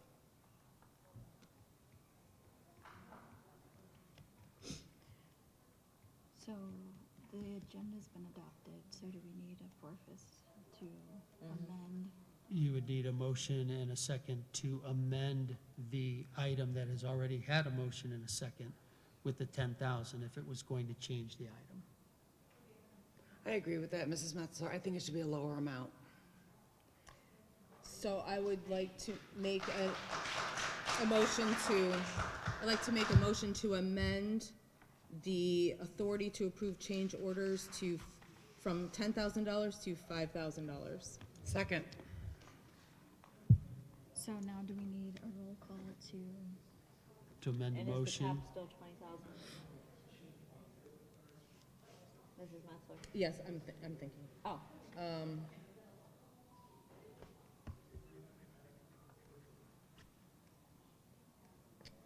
I'd like the cap to be 15,000. So 5,000 for each one, and then a cap of 15 per month? So Yes. 3 of those? Yes. All right, so the motion is to change the 10,000, each change order to 5,000, the aggregate cap to 15,000, and you had seconded Mrs. before. Metzler, where did you get that math? Because I mean, it's not math. I mean, 2 times 5 is 10,000, but I think that if we are looking at things over 5,000 and we're talking about things under 5,000, if we're thinking that they're gonna be around $3,000 apiece, I mean, is there any way to anticipate how many of these there will Do you be? know what the cost of the prior ones were in the construction? I'm sorry? When the buildings were constructed? I know that was Well, years there and were years large ago. change orders, and during during that practice, the authority was even higher. During the construction of the buildings, I mean, this is a smaller project, Right. as was the bus/maintenance garage, and this is what the board had done on that. Again, there's reasons that the board gives the superintendent the authority, and that's to keep the project moving. If something came up tomorrow, and there needed to be a change, and it holds up because it's in the ground and the ground has to be finished before they pour the floor and so on, then they would have to wait until, without the superintendent having any authority, they would have to wait until the next board meeting, a Right. month later, That part I to understand. approve that change order, and then, so the project would basically be on hold. So, again, that's the reason for this. During the construction of these school buildings, this building was a $23.5 million project. That authority was like 50,000 and then 100,000. But there were many change orders that were beyond that and then had to be brought to the board for their approval. and I understand that, and that was part of my thinking in this, is that we aren't, or for one, to what you said, we're not dealing with a situation where we should be looking at a lot of change orders. For two, we're not dealing with, a $10 million project. Right. So to me, if we're starting to change things over $5,000 more than 3 times a month, then we need to know, because something's not right. Okay. So, Dr. Treharn, this is the first one that you've received, first change order, right? I don't know anything about this. All right. So, but Mrs. Metzler, the question I asked about the math was, yeah, so 10,000 each with a cap of 20,000 would allow 2 in a month. If we change it to 5 and 15, that gives her the power for 3 in a month. So I think we should do 5 each and a cap of 10 so that the number of change orders stays at 2. Does that make sense? I don't disagree with that. I mean, to move the project along, to move the project along, we wouldn't be holding it up. I mean, is the difference between 2 and 3 that large that we're not gonna hold up the project if something happens? Probably not. So, I mean, I can go along with that, but I was just thinking, yes, that gives her three change orders in a month with hopefully they're not doing that. Hopefully they've got this all put together and they I'm know just saying what if they they're are, we doing. need to know that. We do need to know that. Okay. I So can go, I would propose 5 and 10. okay, I can go along with that. Is that okay? That That's works? fine with me. We have to vote on it Okay, so then anyway, now do I move for the new motion, Mr. Lillie? If Mrs. Metzler moved the 5 and 10, if she's That's fine. moving I'll that, move. then if you seconded that, Yes. all right, then we need to take a vote to amend the motion and then vote on Okay. that new motion. I'd like to move that we amend, That's already been done. that's already been done. So I'd like to move that we recommend the board give the superintendent authority, all that, and change the numbers.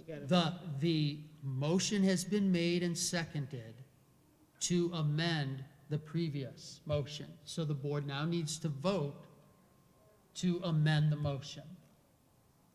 Okay, I move that we amend the motion. No, we already did that. We need to Oh, we vote. did that already, now we We're- need to we vote to on take it. a vote. Roll I call. apologize. All right. Okay. Roll call to amend the motion. Mrs. Milliken Dixon, Yes. Mrs. Ortiz, No. Mr. Arndt, No? Ms. Fisher, Yeah, yes. and Mrs. Metzler. And Mrs. Metzler. Yes. Okay, so we're amending the motion, so now the board should vote on the amended motion. So do you need another roll? Do we need a movement or a roll call? yes, take a motion in a second to vote on this amended motion. Okay. Okay, so a motion to vote on the amended motion. So moved. Second. Any further discussion? Roll call? Mrs. Milliken Dixon? Yes. Mrs. Ortiz? Yes. Mr. Arndt? Yes. Ms. Fisher? Yes. And Mrs. Metzler? Yes. Okay, the treasurer recommends the following funds be appropriated according to the adopted budget. So moved. Second. Discussion? Roll call? Mrs. Ortiz? Yes. Mr. Arndt? Yes. Ms. Fisher? Yes. Mrs. Metzler? Yes. And Mrs. Milliken Dixon? Yes.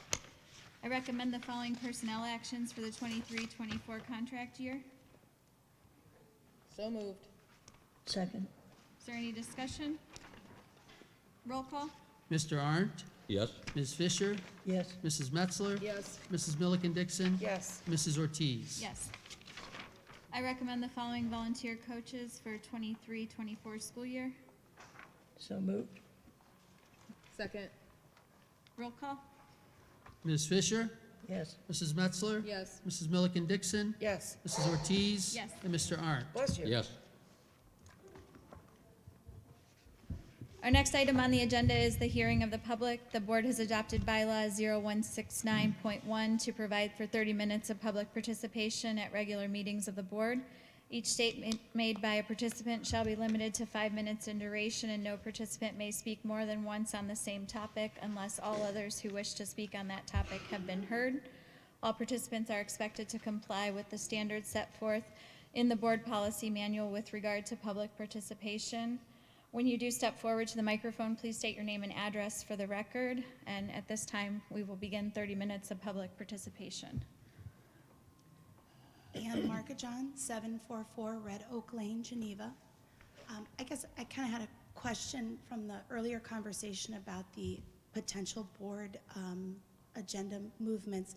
I'm the current vice president of the Athletic Boosters, and so I'm concerned or confused as a staff member and as a parent, would I not be able to serve as that role if I'm collecting funds? And I would ask you to please reconsider that, because as Mrs. Dixon brought up, it is very difficult for us to do fundraising activities with a limited number of people that are participating. And if you take that ability of us being able to receive funds from the students that participate, that's going to limit the number of students that participate and the number of people that are participating. There are at least 3 other staff members. I can't speak for Gamba, I can't speak for the other groups, but for Athletic Boosters, there are at least 3 other staff members that are active members. We currently are running our reverse raffle this month, and we're selling tickets and collecting, the fees and things of that nature. So I'm a little confused. I also know that at our last meeting, none of this was brought up to be discussed at the table. So if the board is considering this, I just kind of question why that wouldn't have been brought to these groups to be discussed, in advance, and then now it's being brought up at a board meeting. So I ask you please to consider that before next month when you're voting on that. It really would limit and hinder our ability as a group to fundraise for our student athletes, for our musicians, and things of that nature, okay? We have to have 3 readings, right? 3? 2? 2 readings. We read it this time and vote next month, right? Right, Is that correct? my understanding was you were talking No, I about it and understand. then you were Yeah. voting. We vote So on next month. I wanted to put that out there for please to consider. Yeah, Thank you thank very you. much. Thank you, Ann.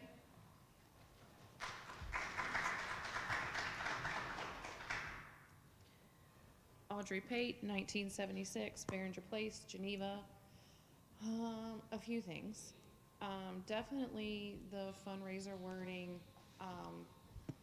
if I'm following it correctly, at the elementary level, our PTAs, our parent organizations, they depend on the elementary level kids bringing their fundraiser money in, turning it into their teacher, and their teacher does put it in a mailbox in the off, or at least at Austinburg. That's been my experience. I served on that board for years. They do put it in a mailbox specifically designated for that parent organization, but literally every teacher in the building collects those envelopes that the parents send in with their student So that would really, just like Ms. Markinjohn said, it would really, really make it difficult for us to provide all the things that we do at so many levels. The student athletes, the Scholastic News Dollar or the Scholastic Newses. There are multiple things at the elementary level that we do with that fundraising money that we would not be able to do if teachers aren't allowed to touch the envelope to get it to the mailbox. Second thing, I actually want to say thank you. We don't get to say it very often, so thank you, Ms. Milliken-Dixon, thank you, Ms. Metzler, for that discussion about those funds being appropriated and changed. Thank you for holding your ground on it. I think it was a great decision, and I just wanted to let you know that I saw it and I love it, and thank you for speaking up and doing that change and not just going along with the big, huge amounts. Ms. Milliken-Dixon, please do not ever apologize for asking questions. You're asking questions that those of us in the audience aren't allowed to ask or get answered. So thank you for making sure that it was understood. Third thing, when I get an opportunity, I am going to be sending an email about 504s being taken away from the interventionists. That is new as of this year. I'm very interested as to at what level that came down from. My student that has a 504 does not necessarily need an interventionist on a daily basis. Actually, he doesn't need one on an everyday basis. However, if our medical situation were to put us in the hospital for 3-4 days or more at a time, he comes back to school at the high school level now and has missed 4 or however many days of instruction. I'm very interested to know what our plan is for catching him up, because it won't be me. I can't at that level. It's a lot of work. He would miss a lot of very core instruction time. So without that on his 504 plan, that he has access to that person, I want to know what the alternative is. And we need an alternative. I should not be responsible for catching my child up on 4 days. I'm using 4 as an example because we've been in the hospital for 4 days in the past. So I will be looking for an alternative, and I will expect one before I sign my child's 504. So look for that email to be coming. It's a very busy time of year, but it is on my mind, and I do want some answers about it. Thanks, Audrey. Christy Burns, 4262 North County Line Road. I had something that was brought to me by another community member with the duct cleaning. I'm sorry, with the what? With the duct cleaning. Oh, yeah, okay. When it comes time to do that, I know you said you wanted to do it as soon as possible, but this community member wanted to make sure that you took into account that we're doing construction on the high school, which is going to create a ton of dust and a ton of debris. So when it comes to doing that for the high school, their recommendation was to possibly wait until after this construction's finished. As you know, a lot of the teachers have windows open in the spring, lots of different times. So that was the suggestion, mainly just for the high school building, because we do have ongoing construction with that. And then on my part, I heard you say that we were using the ESSER funds, which I think is wonderful. I think that's great that we're using those funds. It's going to get clean air in the buildings for the kids.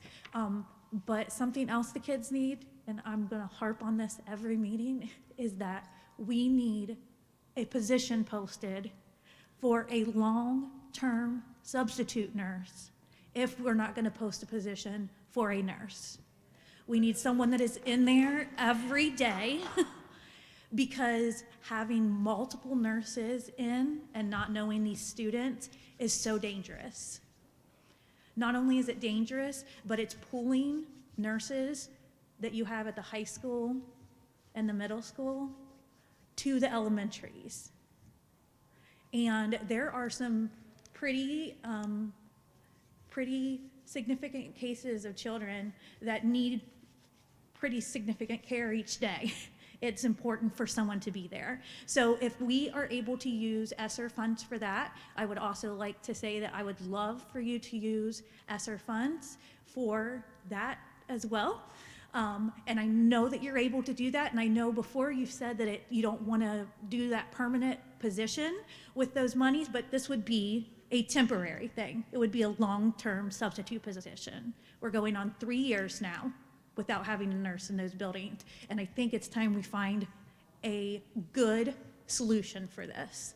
And so I'm, once again, please do something, bring something up about this. We have options, even though we have someone out on disability.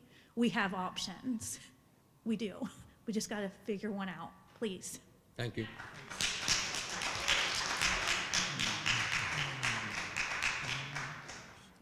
Brock Pearson, 106 Elm Street. I just wanted to say it was awesome to see a lot of the people who were volunteering for the lamps and pins. I don't think I've ever seen that many kids receive the lamps and pins, specifically the sophomore year. It was actually almost like inundating to give them out, and so parents, amazing job. Second, I did want to talk a little bit about some things that I believe are getting mixed up intentionally. When I say mixed up intentionally, I mean we're trying to make them ambiguous in order to make them hard for people to understand. One of them is, since we're speaking about candidates night, there was also an answer that said we used ESSER funds. We didn't use any of the capital funds for Chromebooks or carts. Carts would be a fixture over 5 years. They'd meet the capital funds definition, and that actually was announced at the August meeting. So when you go through, you can see that those were purchased. I just want to say that because when we're talking about why we questioned the $2.49 million that this job was basically identified as on the auditor's website, filed on 9/20/23, we've been told 1.8 out of 2.1, and you guys have contingencies in place. While I don't agree with that amount, we can agree that that's fiscally responsible because it's within the budget. Well, now we're above that, so it's going to start coming out of the funds. And I know you guys harp on us all the time that you think that we're building the stage to make the school look bad, but we're not the ones spending that money. I also think that this change authority, while I'm really glad it was limited, it should have happened when we had contingency. So thank God that someone put a stop in that, and we lowered that amount because, as you guys can see, just the change from 4-inch pipes to 6-inch pipes, or the codes from 2007, 8, 9 when we started this project, up until now where we have some more experience, especially with the gradient here, we're going to have to make those changes, and they're going to be expensive, and you guys are going to want your eyes on that. So thank you very much. Last, I really liked what people were talking about STEAM and integrating the arts. I make a plea that we, as soon as we can, have you guys look at the Media Center as what we call STEAM. I know you think I should be saying STEM, but it's not a mistake. STEAM is the application of things like music. Maybe think of architecture, where then you apply the maths, the sciences, things like engineering, technology to execute it. I think that we are in a position of community growth where that would look extremely well. What I want to go back to and harp on for now is, we get a lot of comments from people kind of critiquing the public not knowing the procedure or the policy that the board follows. I just want to highlight today that, a motion to amend is one of the very first topics in Robert's Rules, especially annotated version 12. So I would look at those, especially. I know some of you have been pushing me to get board training. I actually have been, and I think that that's a very essential and critical duty that we have to have for our jobs. So thank you very much. Thanks, Brock.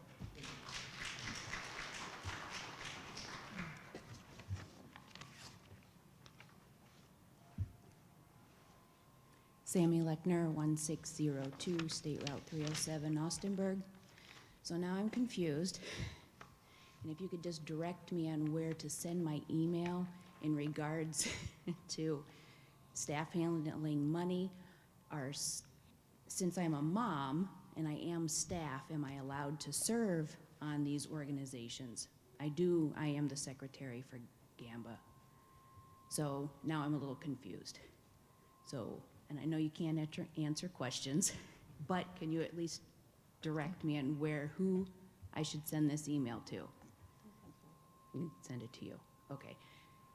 And month after month, we have lots of people asking questions, and again, I know you guys aren't allowed to answer them. is there a format that, you know, that these answers or these questions can be addressed somewhere so that we can get answers? I don't know if it could be on the website. Sammy, send me your questions and I'll get you an answer. I just mean in general, you know, like, I mean, there have been lots of parents, there has, you know, just been quite general questions overall, you know, and some may have the same questions, but we never hear the answers to them. You know, is there just, you know, somewhere you can go say, Joe Schmo asked about whatever, here's your answer. You know, that they're asked each month, we can go back in a couple of weeks or whatever and look that question up. Just an idea. Couple or few months ago, we did put a bunch of Q&A on the website. Okay. And I'll look into making sure that's updated. Okay. Thank you, guys. Thanks, Sammy.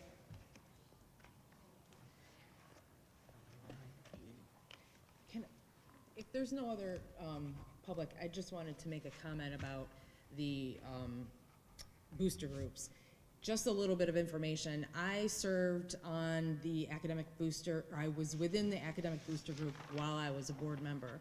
So technically an employee of the district in some way. I just did not hold any type of official position, like vice president, secretary, or anything like that. And I also was not a voting member, because I did ask that question because I was a part of academic boosters prior to becoming a board member. So unless something has changed, that information came directly from Mr. Lillie that I could be a part of the organization, but just not serve in a role and would not be a voting member. What was not addressed at that time was the funds. So that's something that's being addressed now, but I just thought that might be helpful to some people that are wondering about that. Mrs. Metzler, that was my understanding as well, because I was in Gamba, and I discontinued my membership because if I can't vote and I can't participate, I didn't see the point. That was just me.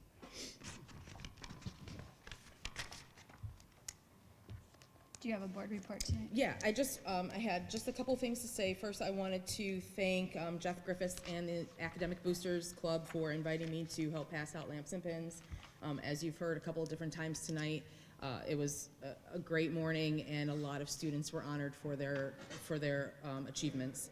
I want to thank Mrs. DeBacker for inviting me to participate in the Rachel's Challenge Chain Reaction Day that happened last week. It was, in case you aren't unaware, about 100 students participated in this. They had this a number of years back where they brought in speakers for the entire day for students. And it was really, I missed the morning because of a prior engagement, so I was there for the second half of it. And all I can really say is it was very moving, and it brought an awareness to mental health, it brought an awareness to bullying, it brought awareness to all of those negative things that we really don't want our kids doing or participating in, and trying to show them kindness towards each other. That was part of it. There was a lot more to it, and at this time it's offered to 100 students, and there was talk that, you know, this could be really beneficial for our entire high school. And these people that travel to different high schools to put this Chain Reaction Day on do go to high schools where they're there an entire week, and they filter through the entire high school. So I would love to see that here. I think it would be very beneficial to our students at a critical time in their life where they're trying to figure out who they are, and they're so easily influenced by others. And lastly, I just wanted to say I talked with Ms. Christopher. She is our theater coordinator, and there's a fall production coming up on November 10th, 11th, and 12th of the Radium Girls. So I'd encourage you all to look for any of the flyers or announcements on that and support our thespians. Thank you. Thanks. Mr. Arndt, do you have anything? No, I don't. Ms. Fisher? I have nothing tonight. Mrs. Milliken I Dixon? do, thank you. I have a lot of thank yous today. I also want to thank Mr. Griffiths and the ABC for inviting me to Lamps and Pins. My son would never let me go, and so I was glad to get to see that. I also saw Marching Geneva twice in the past month, and I thought they are small, but they are mighty, so go Marching Geneva. Those like 40 kids out there are doing the best they can, and they are really sounding like a cohesive group. I want to thank Mr. King because he found the plaque for Geneva Parents for School Safety, of which I was a founding member. We are the ones that raised the money for the barricades on all of the doors in the district. And we had a plaque made to go in the alumni case, because I'm an alumni, and he found it for me and put it in there, so thank you. I appreciate that. And on that same note, I just got word that we're getting the nameplates for the doors as well this week. So that's great, that we can finally put that to bed. That was like a year and a half on stall because of COVID, mostly.